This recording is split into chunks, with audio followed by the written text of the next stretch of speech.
Buenos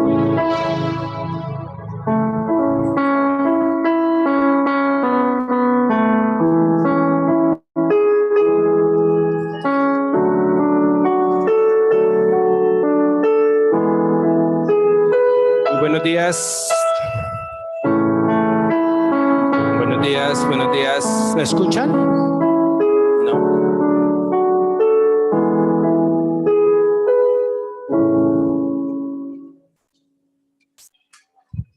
Buenos días, sonido.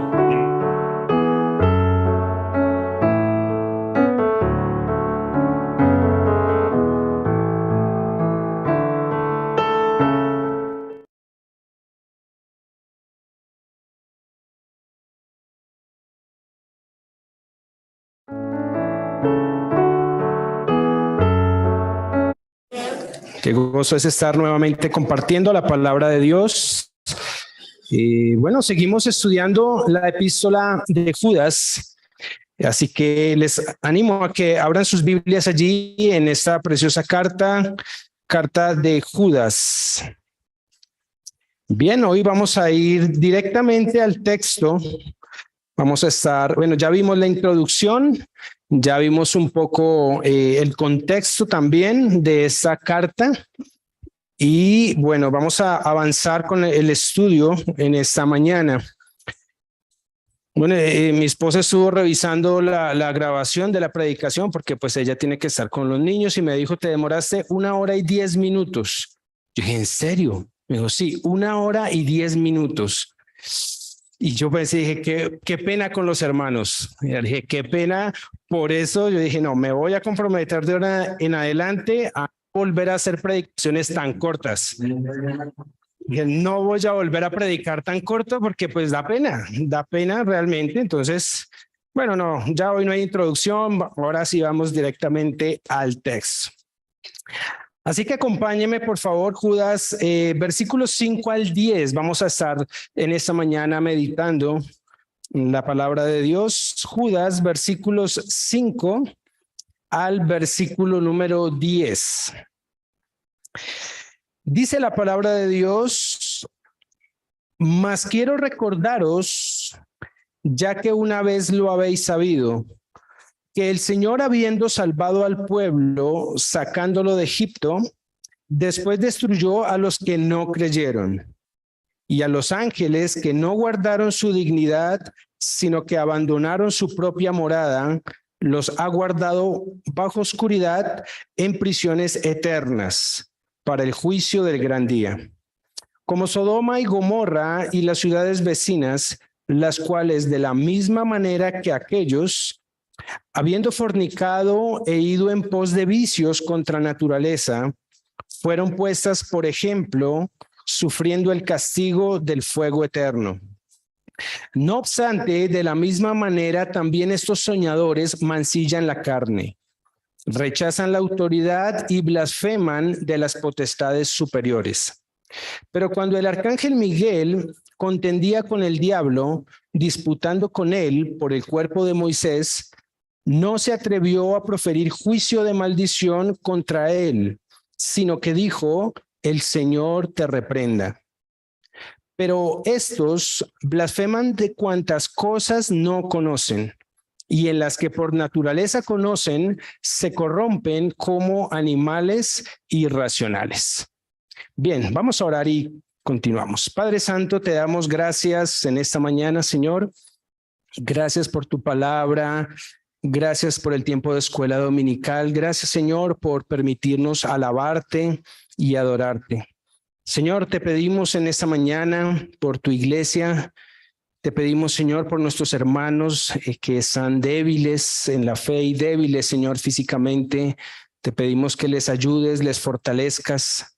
Señor, que a través de tu palabra, Señor, también a nosotros, Señor, nos fortalezcas, nos ayudes.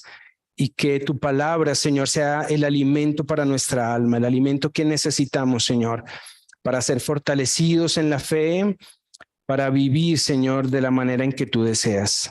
Ayúdanos esta mañana para que juntos podamos, por medio de tu Santo Espíritu, estudiar tu palabra, podamos juntos meditar en ella y te rogamos, Señor, que a través de ella tú hables a nuestra vida, hables a nuestro corazón, Señor, y que mientras tu palabra es expuesta, Señor, tú obres en nosotros, que tu evangelio sea expuesto, Señor, y que llegue a nuestro corazón. Te pedimos tu ayuda, tu misericordia, Señor, en esta mañana, y te agradecemos en el nombre de Jesucristo, nuestro buen Dios y Salvador. Amén. Bueno, como dije ya, vimos la introducción y un poco el contexto en el que gira la carta de Judas. Pudimos ver algo del escritor Judas, este hombre que siendo medio hermano del Señor Jesucristo, se presenta a sí mismo como un siervo, como el doulos, un esclavo de Cristo. Y también vimos allí una hermosa aplicación para nosotros. También vimos que el deseo inicial del escritor era hablar de la salvación que era común entre los creyentes en aquel momento, pero guiado por el Espíritu Santo lo llevó a escribir, a cambiar su tema que iba a tratar con la iglesia, y lo llevó a exhortar a la iglesia advirtiéndole acerca de qué, de los falsos ministros, de los peligros que conlleva la falsa doctrina, y animando a la iglesia, exhortando a la iglesia a que contendieran ardientemente por la fe, a que tomaran posiciones firmes en la doctrina y no cedieran ante el error. Muy bien, lo que va a hacer Judas ahora, del versículo 5 al versículo 10, es usar ejemplos muy conocidos para los receptores iniciales de la carta. Va a dar ejemplos del juicio de Dios contra aquellos que en otro tiempo también hicieron esto mismo, pervirtieron la fe, torcieron la doctrina, y bueno, el fin de ellos es lo que va a presentar Judas. ¿Cuál fue el fin? ¿Cuál fue la consecuencia? Bueno, Judas va a ilustrar con algunos ejemplos que eran bastante conocidos para los receptores iniciales de la carta. Ellos estaban ya muy familiarizados con estas historias que ahora vamos a estudiar. Y lo que trata de hacer Judas es que ellos entiendan el punto de la necesidad del cuidado de la doctrina y de la fe. Y vamos a ver que Judas continúa con su fórmula de 3 en su escritura para el desarrollo de su punto. Entonces vamos a ver 3 ejemplos de juicios contra los apóstatas. Entonces el mensaje en esta mañana es ejemplos de juicio contra los apóstatas. Y vamos a ver 3 ejemplos. El primero de ellos es el ejemplo del mismo pueblo de Israel en otro tiempo. Vamos a ver cómo Judas habla de un juicio que Dios ejecutó contra el pueblo de Israel tiempo atrás. También utiliza el ejemplo de ángeles rebeldes. Es un segundo ejemplo, y el tercero es el ejemplo de Sodoma y Gomorra, las 2 ciudades que fueron destruidas a causa de su pecado. Así que Judas toma estos 3 ejemplos y a través de ellos va a ilustrar los juicios que Dios ha traído sobre aquellos que pervierten la fe. Así que dice allí en el versículo 5, mas quiero recordaros, ya que una vez lo habéis sabido. Es decir, aunque ellos ya sabían estas cosas, a lo que Judas les estaba diciendo para ellos no eran nuevas. Estos ejemplos que Judas va a utilizar eran historia patria para los judíos. Por supuesto, nosotros las conocemos porque están en la escritura, pero para ellos eran mucho más que eso, porque estaban hablando de sus antepasados, de su historia como nación, de toda la historia que tenía el pueblo de Israel a través del tiempo y cómo Dios había tratado también a su mismo pueblo a través de juicios que él había ejecutado en el pasado, y esto estaba muy claro en la mente de los receptores iniciales de la carta. Recordemos que Judas escribe particularmente a una comunidad judeocristiana, es decir, en su mayoría eran personas judías que habían escuchado el evangelio, habían creído en Cristo y ahora seguían la fe de Cristo, pero su contexto cultural seguía siendo un contexto judío. Así es que para ellos esto no era nuevo, ellos ya estaban muy familiarizados con esto que Judas les iba a transmitir. Sin embargo, dice que aunque ellos ya sabían estas cosas, era necesario recordarles. Y bueno, ¿por qué Dios tiene que estar recordándonos las cosas? Porque continuamente las estamos, ¿qué? Olvidando.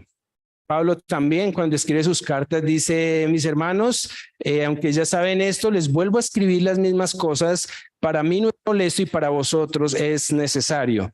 Generalmente tendemos a olvidar muy fácil las cosas y sobre todo tendemos a olvidar lo esencial, lo básico. Así que Judas les dice, quiero recordarles, hermanos, es decir, aunque ustedes ya saben estas cosas, igual quiero recordarles. Y les dice, el primer ejemplo es que el Señor, en otras traducciones dice que Jesús, da el nombre de Jesús propiamente, habiendo salvado al pueblo, sacándolo de Egipto, después destruyó a los que no creyeron. Entonces Judas usa el primer ejemplo del mismo pueblo de Israel cuando estaba esclavo en Egipto y cómo el Señor los saca de allá, de la esclavitud. Y es evidente que eso estaba muy marcado y muy grabado en las mentes y corazones de estos judíos que ahora eran cristianos. Y Judas les recuerda que no solo eran datos históricos, eran hechos reales, juicios de Dios, juicios que Dios había traído hacia el pueblo por la desobediencia. Y recordemos en cada ejemplo que lo que está tratando de hacer el escritor es que con estos ejemplos la iglesia pudiera entender la gravedad del juicio de Dios para aquellos que quieren desviarse de la fe. Es el punto y el corazón que tiene Judas allí al escribir la carta. Ahora, este primer ejemplo es muy conocido también por nosotros, conocemos que está allí en el libro del Éxodo, pero quisiera que leyéramos la referencia que hace Pablo acerca de este mismo evento en Primera de Corintios capítulo 10. Así es que por favor acompáñenme, Primera de Corintios capítulo 10 y versículos 5 al 8. Primera a los Corintios capítulo 10 versos 5 al 8. Dice allí la palabra de Dios, porque no quiero, hermanos, que ignoréis. Primera de Corintios capítulo 10. Disculpen.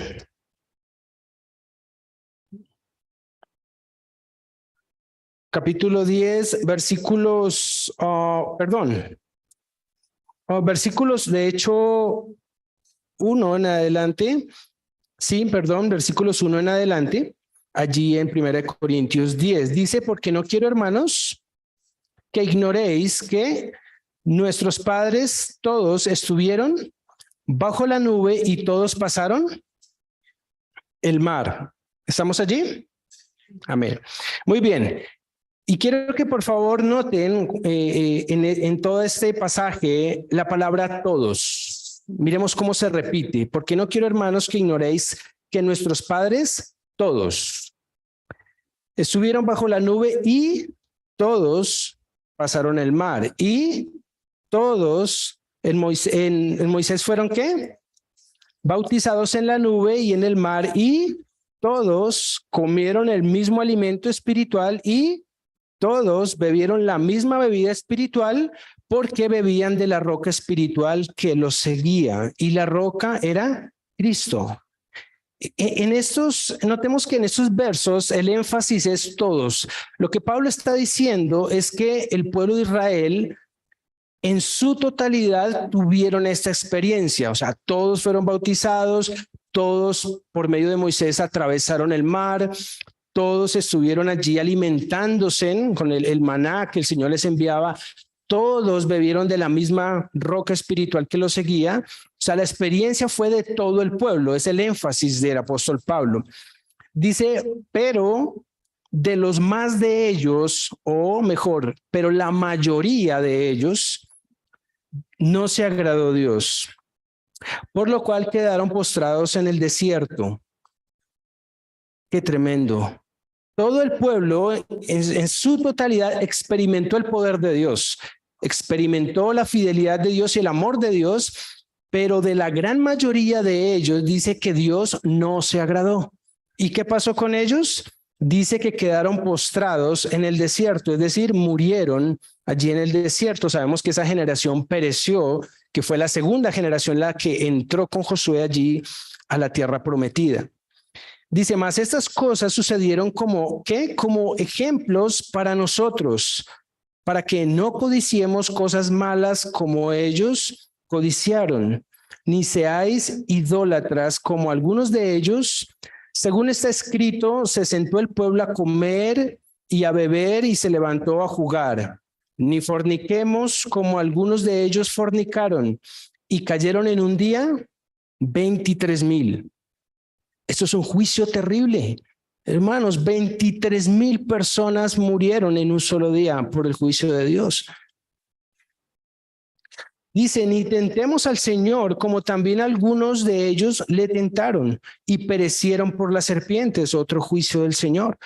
Ni murmuréis como algunos de ellos murmuraron y perecieron por el destructor. Y estas cosas les acontecieron nuevamente como ¿qué?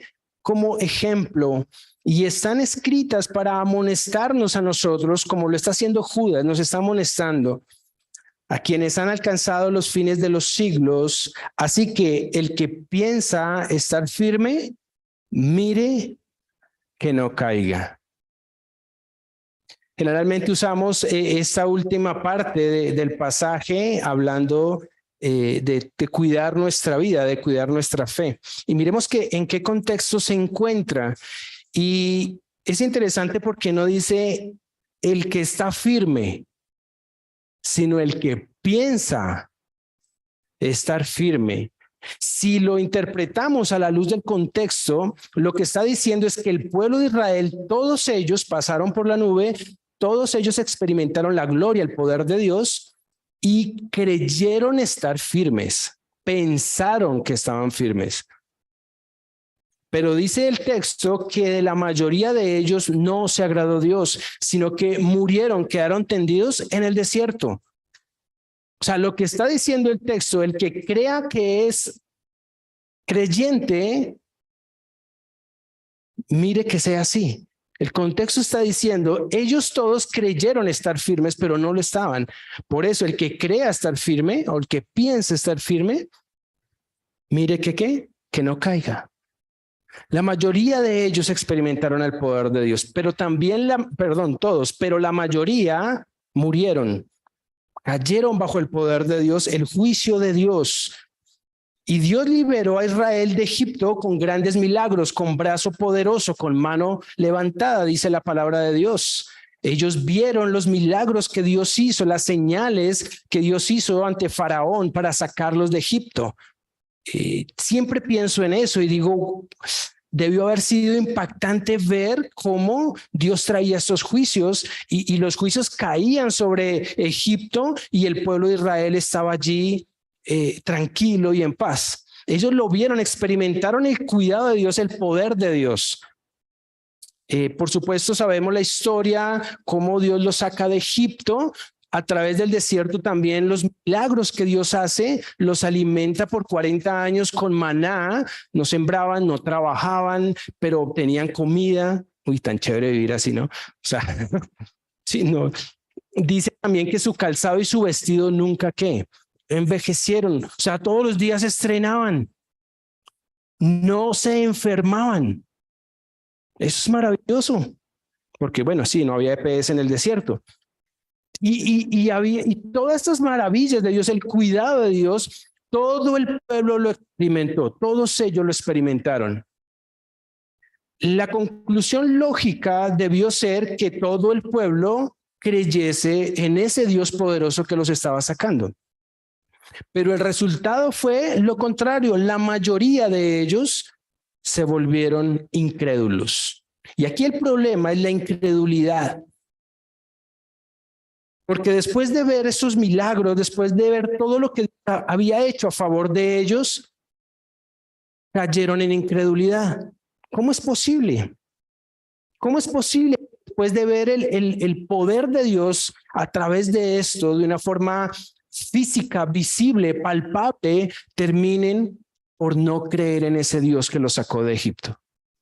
Y ese fue el pecado de Israel. Veamos cómo lo dice el escritor a los Hebreos, capítulo 3. Vayamos por favor allí. Hebreos, capítulo 3, versículos 7 al 13.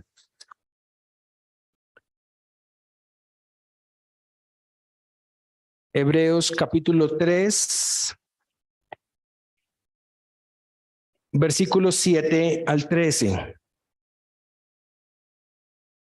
Dice el escritor, por lo cual, como dice el Espíritu Santo, si oyereis hoy su voz, no endurezcáis vuestros corazones como en la provocación en el día de la tentación en el desierto, donde me tentaron vuestros padres, me probaron y vieron mis obras, ¿cuánto tiempo? 40 años. A causa de lo cual me disgusté contra esa generación y dije, siempre andan vagando en su corazón y no han conocido mis caminos. 40 años vieron las obras de Dios y nunca conocieron los caminos de Dios. 40 años viendo milagros sobrenaturales, el cuidado sobrenatural de Dios. Pero nunca entendieron, nunca conocieron los caminos de Dios. No conocieron mis caminos. Por tanto, juré en mi ira, ¿cuál fue el juicio de Dios? No entrarán en mi reposo. No entrarán. ¿Y entraron? No, no entraron.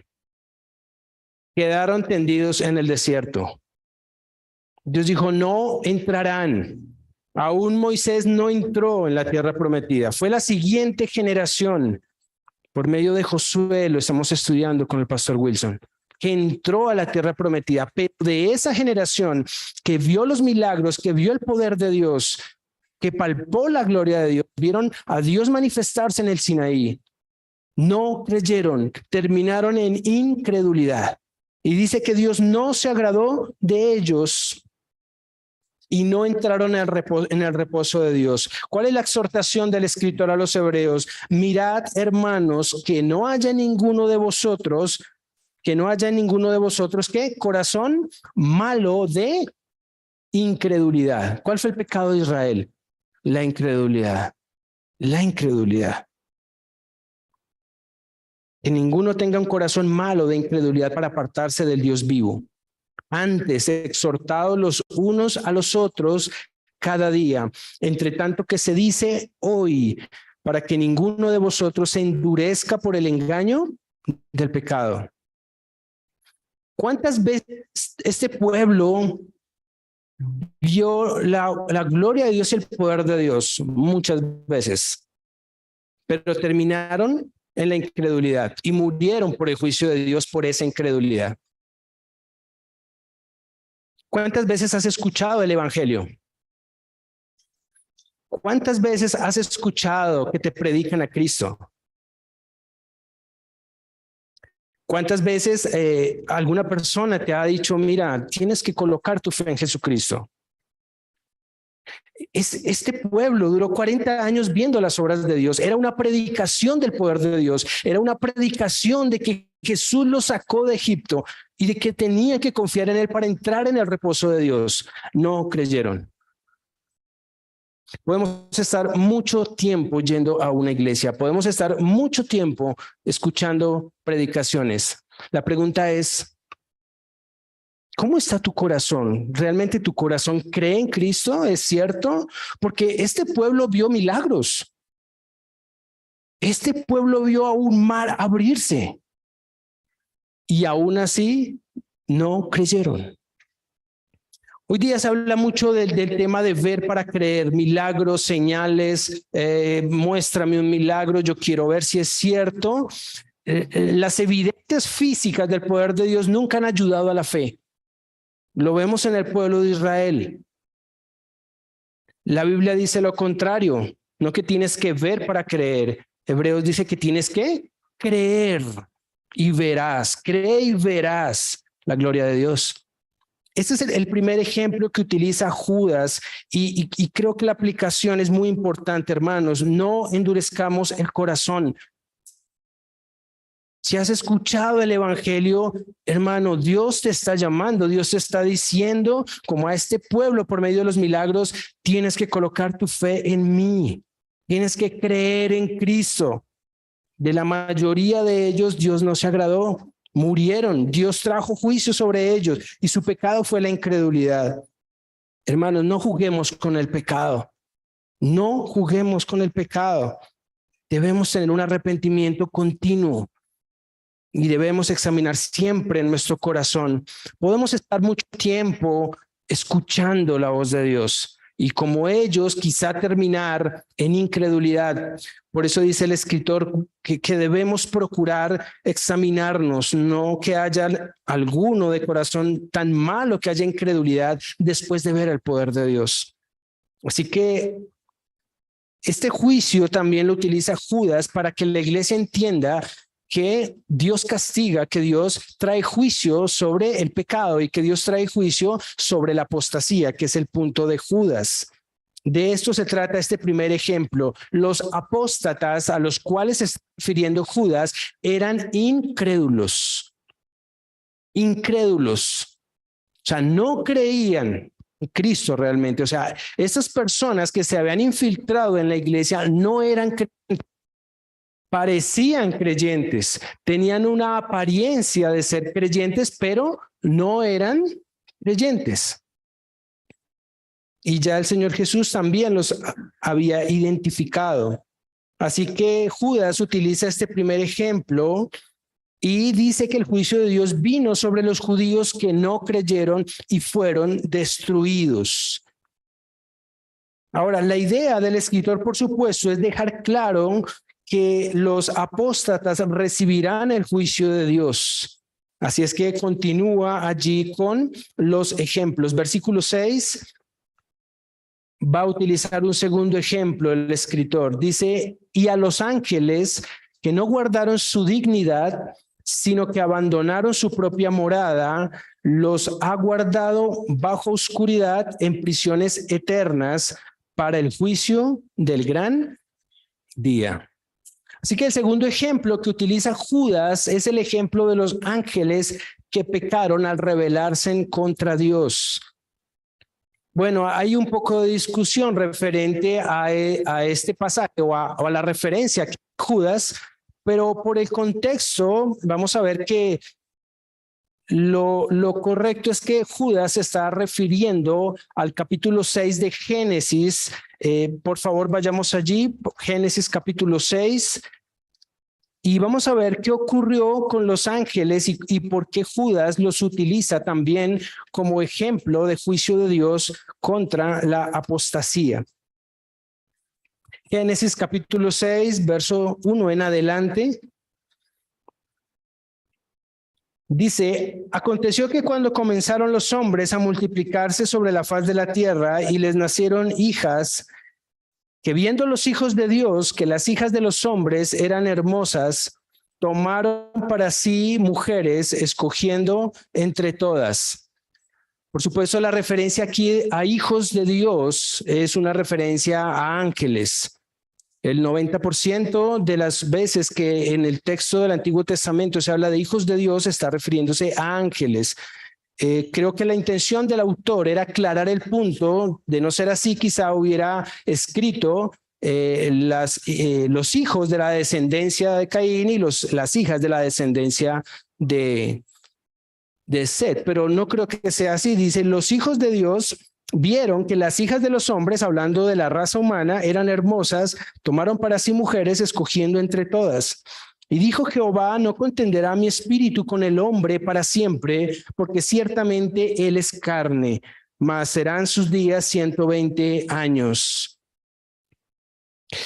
Versículo 4, había gigantes en la tierra en aquellos días, y también después que se llegaron los hijos de Dios, allí está la referencia a las hijas de los hombres, y les engendraron hijos. Estos fueron los valientes que desde la antigüedad fueron varones de renombre. Y vio Jehová que la maldad de los hombres era mucha en la tierra, y que todo designio del pensamiento del corazón de ellos era de continuo solamente el mal. Y se arrepintió Jehová de haber hecho al hombre en la tierra y le dolió en su corazón. y vino el juicio de Dios. ¿Qué dijo Dios? Raeré de sobre la faz de la tierra a los hombres que he creado, desde el hombre hasta la bestia y hasta el reptil y las aves del cielo, pues me arrepiento de haberlos hecho. Un fuerte juicio de Dios que trajo sobre aquella generación y aquel momento, y sabemos lo que ocurrió con el diluvio. Y Judas hace referencia a estos ángeles diciendo que estos ángeles no guardaron su dignidad o su lugar.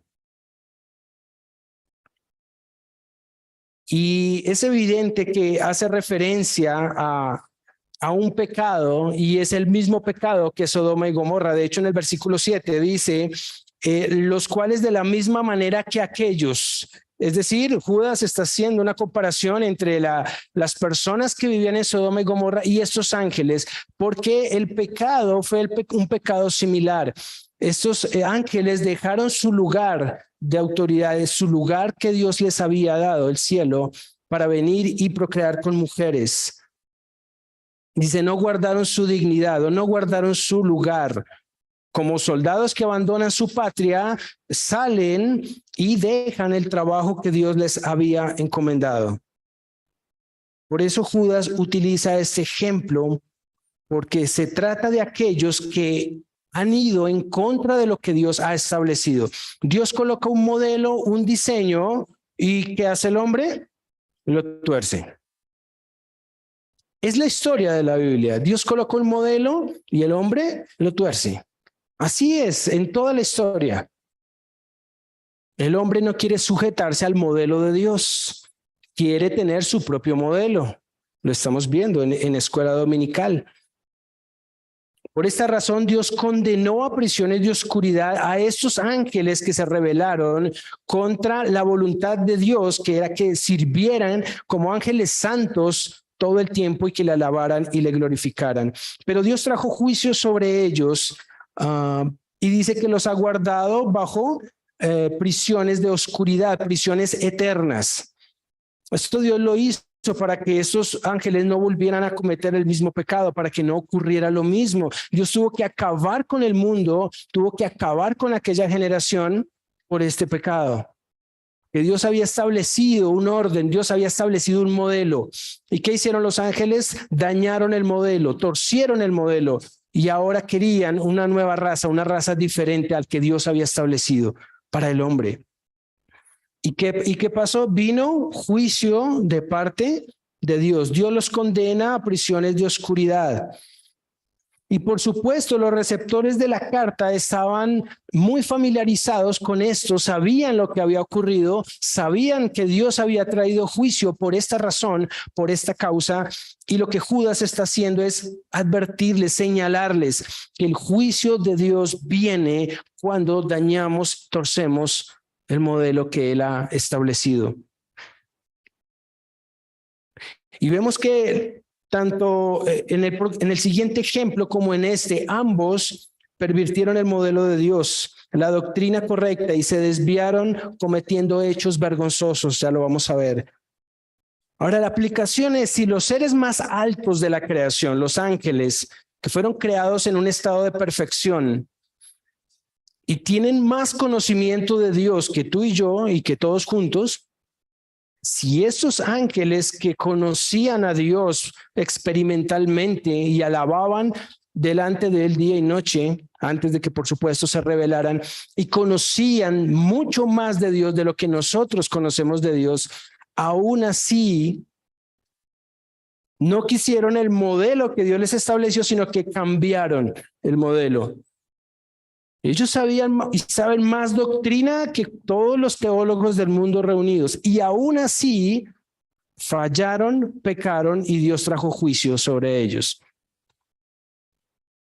La aplicación es que si los seres más altos de la creación fueron juzgados, entonces es una realidad que Dios va a juzgar a los falsos maestros que viven en inmoralidad y que pretenden dañar la doctrina de la iglesia. Es un hecho, es real. Si Dios no perdonó a estos ángeles, bueno, por supuesto Dios no va a perdonar el mal, no va a perdonar que se dañe, que se tuerza lo que Él está estableciendo. Dios trae juicio sobre ellos. Por eso Judas enfatiza en estos ejemplos. Versículo 7, vamos a ver el tercer ejemplo que utiliza el escritor. Como Sodoma y Gomorra y las ciudades vecinas, las cuales de la misma manera que aquellos, no te está haciendo la comparación de que el pecado de Sodoma y Gomorra es similar a lo que pasó con estos ángeles también y por supuesto con los apóstatas. Como Sodoma y Gomorra y las ciudades vecinas, las cuales de la misma manera que aquellos, habiendo fornicado e ido en pos de vicios contra naturaleza, nuevamente contra el modelo de Dios, contra la doctrina de Dios, contra lo que Dios ha establecido. Fueron puestas, ¿por qué? Ejemplo, nuevamente, ejemplo. Israel fue ejemplo, los ángeles fueron ejemplo, Sodoma y Gomorra son ejemplo. Fueron puestas por ejemplo, sufriendo ¿qué? El castigo del fuego eterno. También vino el juicio de Dios sobre esas dos ciudades que vivieron de acuerdo a un modelo que ellos mismos establecieron, no el modelo de Dios, no el modelo divino. Así que Judas compara ahora la conducta de estas dos ciudades y cómo recibieron, cómo sufrieron el castigo de Dios por dañar el camino de Dios y la doctrina de Dios. Así que el escritor une los dos ejemplos y bueno, por supuesto, eso está en Génesis capítulo 19, todo el capítulo 19 nos relata qué pasó con estas dos ciudades, que es, por supuesto, un ejemplo más conocido para nosotros. Y el problema de estas dos ciudades es, dice el pasaje, que aquellos, habiendo fornicado e ido en pos de vicios contra naturaleza, es decir, contra lo que Dios había establecido. Quiere decir que Judas indica que los hombres de Sodoma buscaban fornicación, utiliza allí la palabra fornicación, pero no con mujeres, porque estaba pensando en el acto de ¿qué? Del homosexualismo allí en Sodoma y Gomorra. De hecho, el término sodomía se utiliza hoy día para referirse a este pecado. Sodomía, homosexualismo. Y Judas dice que estas dos ciudades, estos dos pueblos vivieron de esta manera. También el apóstol Pablo lo mencionó allí en Romanos capítulo 1 cuando dijo, de igual modo también los hombres, dejando el uso natural de la mujer, se encendieron en su lascivia unos con otros, cometiendo hechos vergonzosos hombres con hombres. Es muy claro que Judas está hablando del pecado del homosexualismo, de la perversión sexual, de la inmoralidad. Y es muy claro que el homosexualismo es un pecado a los ojos de Dios. Lo estamos viendo también en escuela dominical. Y es un pecado que Dios juzga y es un pecado que Dios castiga, como cualquier pecado. Es cierto, es un pecado y Dios lo va a juzgar, lo va a castigar. Y tal vez hoy día sea políticamente incorrecto decirlo, pero es bíblicamente correcto. Y sí, estamos en un tiempo y en una sociedad donde si tú dices algo en contra, no de las personas en sí, porque ya lo vimos, no estamos en contra, por supuesto, de las personas en sí, porque Cristo les ama, nosotros también tenemos que amarles, pero por supuesto Dios no está de acuerdo con su estilo de vida. Y por supuesto, como lo vimos esta mañana, debemos también usar de misericordia y amor, ¿es cierto? Sí, ¿saben cuál es el problema? Que yendo más allá, muchas veces no es tu amor lo que quieren, no es tu comprensión lo que buscan. ¿Qué buscan? Tu aprobación. Más allá de buscar que tú les ames o no les ames, ellos están buscando aprobación, que tú apruebes esa práctica. Y es allí donde tú y yo no podemos llegar. Así sea políticamente incorrecto, bíblicamente es correcto. Es un pecado, Dios lo condena. Punto. No se trata de dar o no dar amor.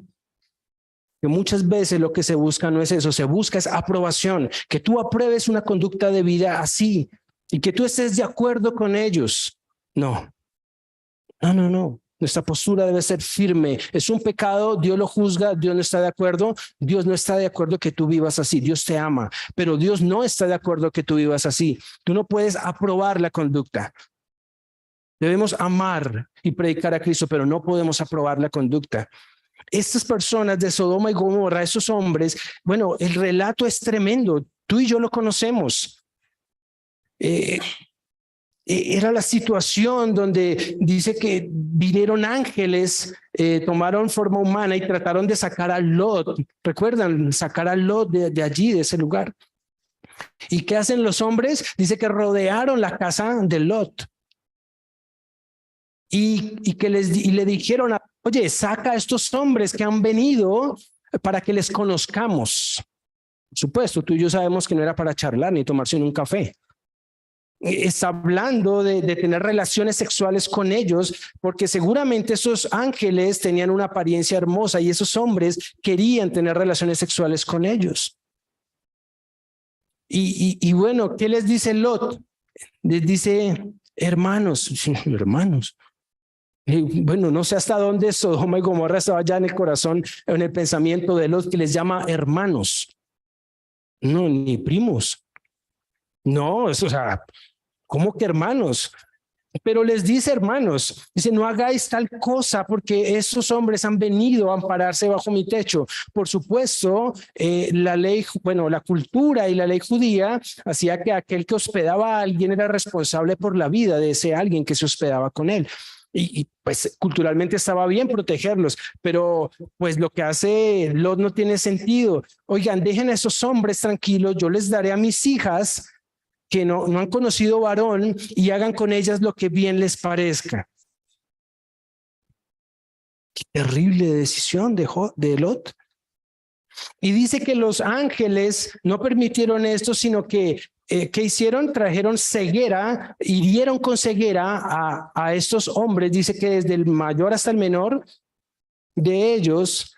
Y luego que viene este juicio, bueno, o este castigo también por medio de estos ángeles, es increíble lo que dice el texto, porque dice que ellos, después de quedar ciegos, o sea, si tú recibes algo de esto y tú quedas ciego, creo que la reacción más natural sería tratar de irte, ¿cierto? Pero dice que estos hombres, aún con ceguera, ¿qué estaban tratando de hacer? Buscaban la puerta de la casa de Lot. O sea, ciegos y todos, ¿qué querían? Querían que estos ángeles salieran y querían llevar a cabo sus propósitos. Este era el corazón. Esto era lo que estaba en la vida de ellos allí en Sodoma y Gomorra. Y Judas lo utiliza como ejemplo. Dice que estos hombres sufrieron el castigo, o estas ciudades sufrieron el castigo del fuego eterno. Por supuesto, esta es una expresión del juicio de Dios al final de los tiempos, pero ocurrió allí en Sodoma y Gomorra. Así que en el contexto de Judas, regresando a Judas, los falsos maestros enseñaban el libertinaje como parte de la gracia de Dios.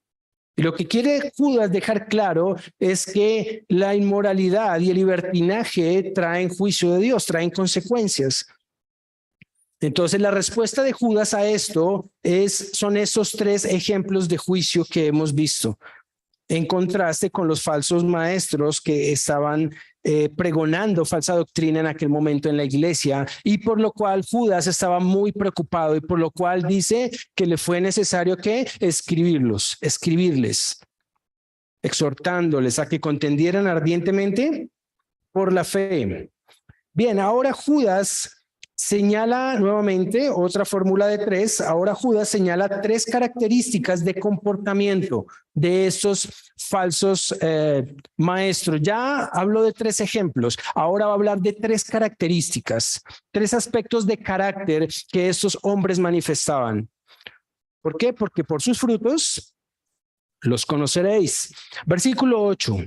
No obstante, es decir, aún así, quizá entendiendo el juicio de Dios, no obstante, de la misma manera también estos soñadores mancillan la carne, rechazan la autoridad y blasfeman de las potestades superiores. Bien, ¿cómo les llama Judas a estos apóstatas? Les dice soñadores, soñadores. Y por supuesto aquí el propósito del escritor es identificar, que la iglesia pudiese identificar de manera visible el comportamiento de estas personas, que pudiesen darse cuenta de quién era un falso maestro y quién no, de acuerdo a estas características que él está planteando. Es decir, es una radiografía del comportamiento de los herejes, de los apóstatas. Eso es como cuando hay sospechosos que son buscados, ¿no? Y les dan las características, ¿no? Hombre, unos 70, 80 kilos, tez morena, cicatriz de acá hasta acá, y se nace ya, sabe, fácil de identificar.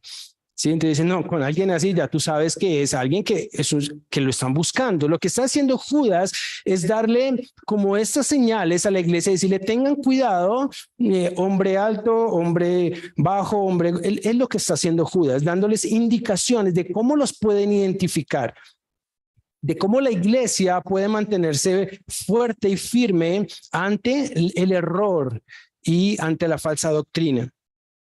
Y Judas los llama como soñadores o delirantes. Allí la palabra, de hecho, en el griego tiene una implicación, no es la palabra soñar. Bueno, todos soñamos, pero no está hablando de este tipo de sueños. Algunos, de hecho, sueñan en el culto también. Uno los ve ahí que están luchando y que están soñando. Y soñé que estaban en una predicación y me desperté y preciso. A veces pasa, ¿no? Pero en otro lado, aquí no, es en otros lugares. No es de este tipo de sueños que está hablando Judas, no. La palabra en el griego tiene una implicación de recibir revelación. Es decir, está pensando en que estos falsos maestros o delirantes son personas que viven en otra realidad o en otra verdad. Entonces, estos maestros falsos al parecer usaron los sueños o las visiones como su fuente de autoridad, para decir que habían recibido de parte de Dios una nueva revelación o habían recibido información adicional de lo que Dios ya había establecido. Es decir, que lo que estaban haciendo era quitar la santa fe que ya Judas había hablado, la santa fe que una vez fue dada a los santos, o sea, la doctrina. Entonces, hacían a un lado la doctrina como autoridad y lo que colocaban como autoridad era que sus propios sueños, las propias visiones que tenían y se atribuían a que tenían autoridad de parte de Dios, que era una revelación de Dios. Por eso Judas los llama soñadores, soñadores. ¿Qué dice la Escritura al respecto? Bien, en Deuteronomio capítulo 13 dice la Biblia, si quiere ir allí, si no puedes tomar nota, Deuteronomio 13 del 1 al 5, ya hay una advertencia desde antes, ya Moisés había escrito acerca de esto y dice, cuando se levante en medio de ti profeta o soñador de sueños, aquí está la referencia, nuevamente la utiliza la palabra, cuando se levante en medio de ti profeta o soñador de sueños, y te anunciare señal o prodigios, y si se cumpliera la señal o prodigio que él te anunciare, diciendo, vamos en pos de dioses, estoy en Deuteronomio 13 del 1 al 5, vamos en pos de dioses ajenos que no conociste y sirvámosles. No darás oído a las palabras de tal profeta, ni al tal soñador de sueños. Porque Jehová vuestro Dios os está ¿qué? Probando para saber si amas a Jehová vuestro Dios con todo vuestro corazón y con toda vuestra alma. En pos de Jehová vuestro Dios andaréis, a él temeréis, guardaréis sus mandamientos y escucharéis su voz, a él serviréis y a él seguiréis. Es decir, cuando haya un soñador de sueños, un profeta que diga algo de parte de Dios, Pero que esa profecía, ese sueño o esa supuesta revelación te lleve en contra de lo que Dios ya ha establecido, dice, entonces guardaréis sus mandamientos, es decir, los mandamientos de la ley de Dios, es decir, la palabra. No te regirás a eso que te digan, te regirás a la escritura. Guardaréis sus mandamientos. ¿Y qué deben hacer con ellos? Dice, tal profeta o soñador de sueños ha de ser muerto. Bueno, ¿y si eso se aplicara hoy día?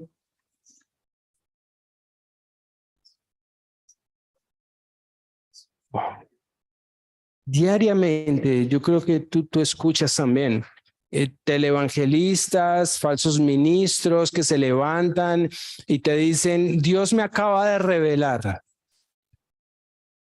No, si tú escuchas eso, Dios me acaba, hermano, sal corriendo. Y se escucha muy a menudo, no, es que Dios me dijo, es que Dios me reveló, es que Dios le dijo al profeta y por medio del profeta Dios me habló y me dijo. No, Dios no está hablando por medio de profetas hoy día. Dios está hablando por medio de su palabra. El que diga, Dios me acaba de revelar algo, hermanos, sal corriendo de ese lugar. Dice que el tal debe ser muerto por cuanto aconsejó rebelión contra Jehová vuestro Dios, es rebelión contra Dios, que te sacó de la tierra de Egipto y te rescató de casa de servidumbre y trató de apartarte del camino por el cual Jehová tu Dios te mandó que anduvieses, y así quitarás el mal del medio de ti. El juicio de Dios es que estos falsos profetas y ministros deben ser muertos. Es el juicio de Dios lo que está diciendo allí en Deuteronomio. Y como vemos, esto no es algo nuevo. Ya el pueblo de Israel lo había experimentado desde los inicios. Habían hombres que se levantaban diciendo que habían tenido sueños o visiones de parte de Dios y que era autoridad de Dios y debían obedecer a ello. Pero es muy claro que Dios ha establecido su autoridad en la Escritura, en la fe, en la santísima fe que una vez y para siempre ha sido dada a los santos. Entonces, Judas habla de ello y les llama soñadores y habla de tres características. La primera de ellas dice que esos soñadores mancillan la carne. Esto es, por supuesto, una referencia a la inmoralidad. Tres características. La primera, inmoralidad. Quiere decir que su propósito es satisfacer sus deseos carnales, su naturaleza pecaminosa. De hecho, el término allí griego, mancillar, es mianó, que quiere decir teñir o contaminar la carne. Es lo que está diciendo, corromper la carne. ¿Y por qué desean estos falsos maestros apóstatas vivir en inmoralidad? Bueno, porque no tienen al Espíritu Santo. Y si no tienen al Espíritu Santo, no hay nada que les impida ser gobernados o guiados por la carne. Andad en el Espíritu y no satisfagáis los deseos de la carne. Pero si el Espíritu Santo no está en ti, ¿cómo puedes andar en el Espíritu? No puedes.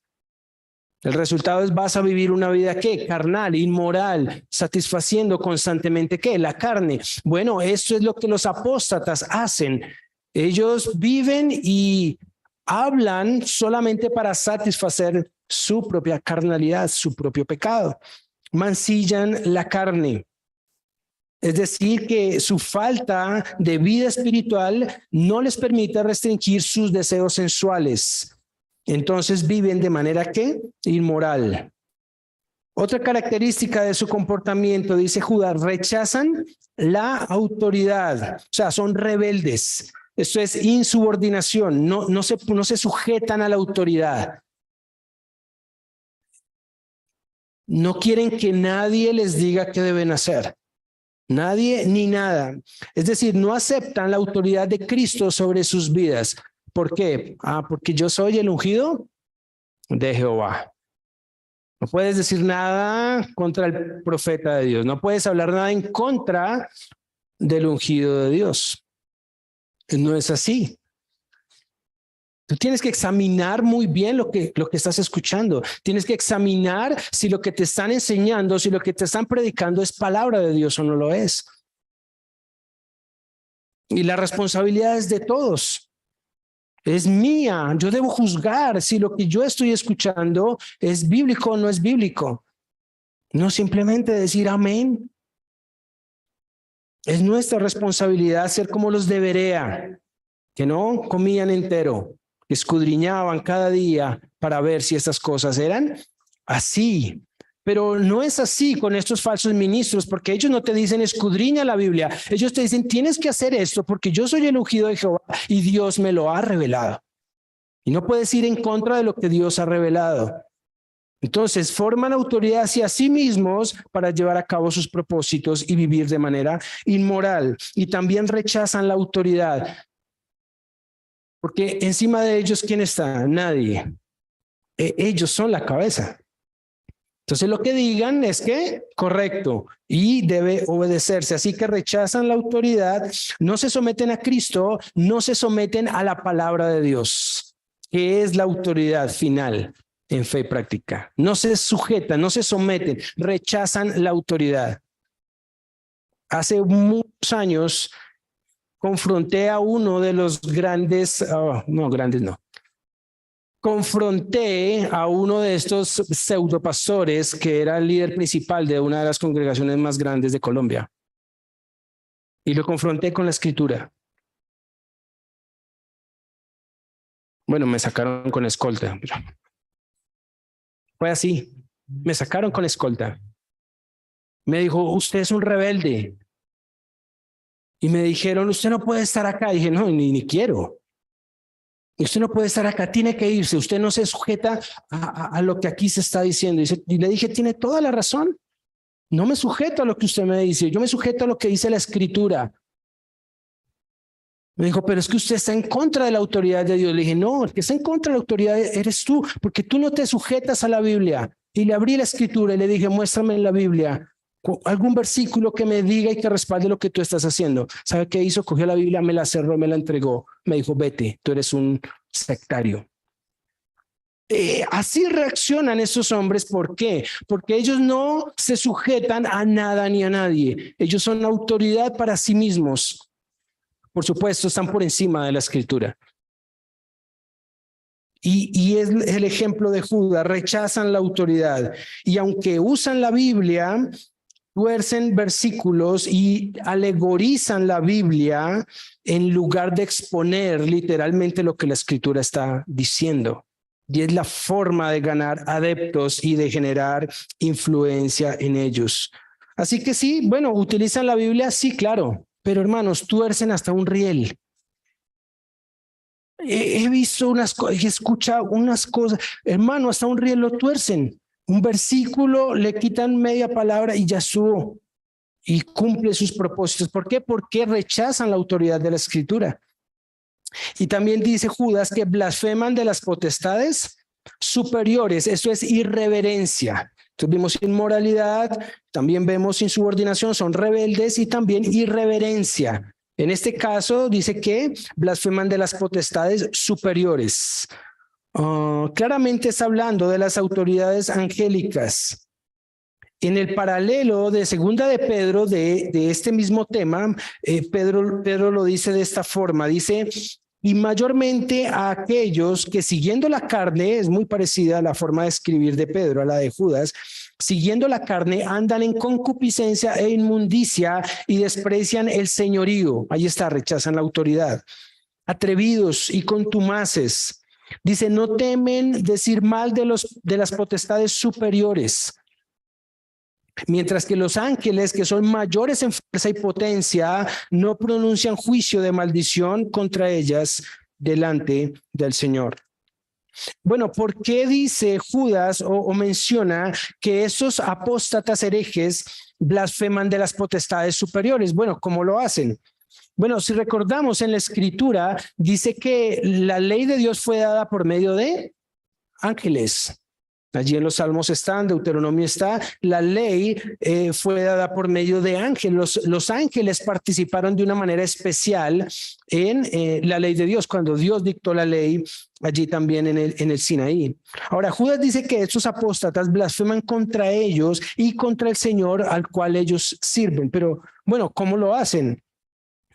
Pues estos falsos maestros dicen haber recibido revelación por medio de ángeles. La gran mayoría de sectas y falsas doctrinas nacen de un ángel vino y me dijo, un ángel me reveló. Eso también es parte de lo que hacen hoy día con la fe y la doctrina.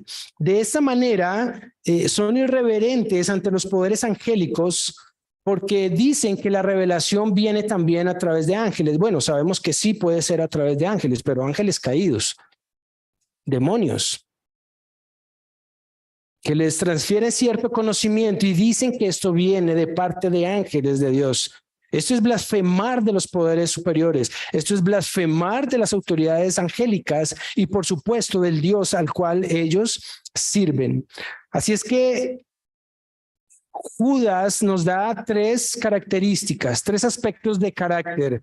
Son inmorales, son rebeldes, no se sujetan a la autoridad y también blasfeman de la autoridad. Y para ampliar este último punto, en el versículo 9 y 10, Judas dice, pero cuando el arcángel Miguel contendía con el diablo, disputando con él por el cuerpo de Moisés, no se atrevió a proferir juicio de maldición contra él, sino que dijo, el Señor te reprenda. Bueno, Judas menciona parte de un escrito apócrifo, la Asunción de Moisés. Por supuesto, no está dando la autoridad al libro apócrifo. Lo que Judas está haciendo es tomar una ilustración, un ejemplo más todavía que era muy conocido para los judíos, para que entendieran cómo obraban estos falsos maestros. Entonces, les recuerda el ejemplo de cuando Moisés muere y hay una disputa allí, menciona Judas, entre el arcángel Miguel y Satanás mismo.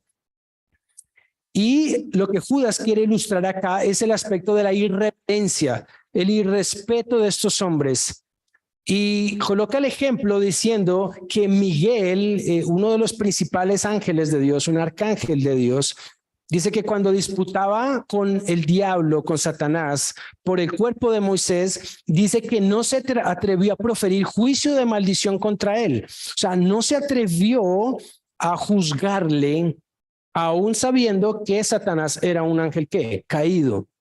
Pero aún así Miguel guardó su postura, su posición y dijo, no, yo no te juzgo, que el Señor te reprenda, que el Señor te reprenda.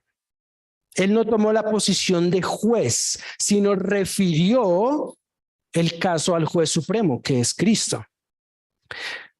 Por supuesto, nadie es autoridad para sí mismo, pero ¿qué hacen estos falsos ministros? Ellos sí se atreven a proferir juicio de maldición.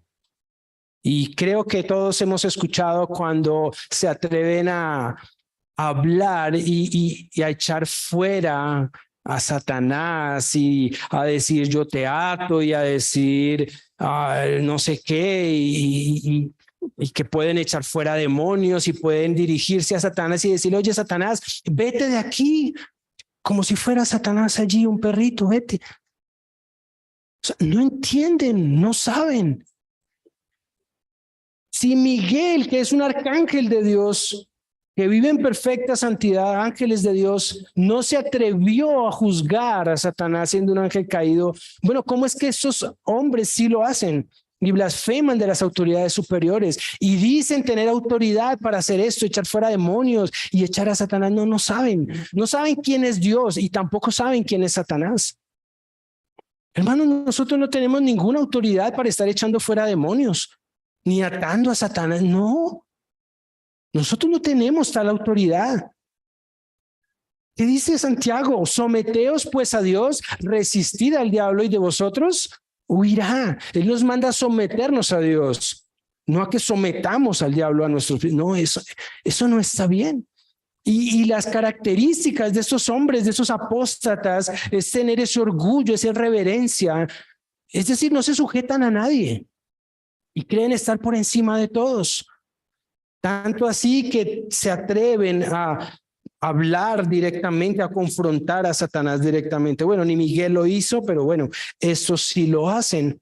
Nadie es autoridad para sí mismo. Todos estamos bajo autoridad. Todos tenemos autoridad. La iglesia debe sujetarse a la autoridad final, que es el Señor Jesucristo y, por supuesto, su palabra.